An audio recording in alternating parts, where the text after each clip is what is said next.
So initially when I first had that problem and noticed that it was a problem, what I was doing is I was twisting my yarn around and making 2 stitches and trying to get my needle in there to tighten that up.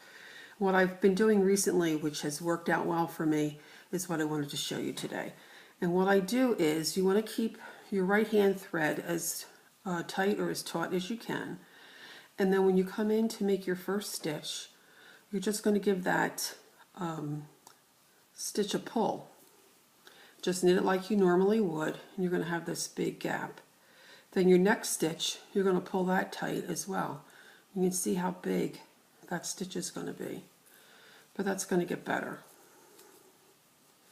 And then you just continue in that fashion, and at each time that you tug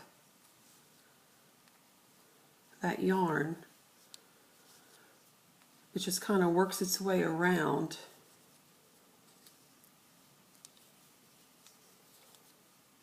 and it starts to tighten up. Once I get in about maybe 10 or 15 stitches,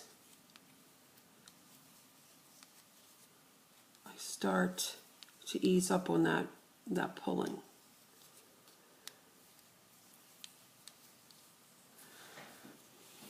I'm hoping I'm in camera here, paying attention to my fingers and not paying attention to where I have the camera.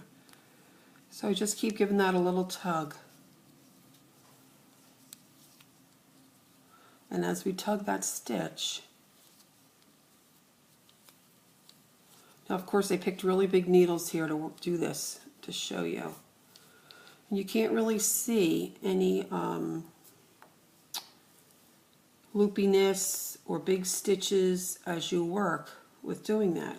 The yarn just seems to be able to absorb that. And then as I get further away from that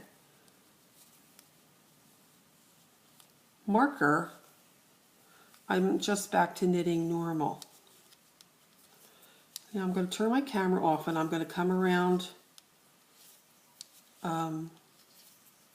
this whole row, and I'm going to come back to you when I get closer to that marker and show you the next row as I'm tightening up these stitches.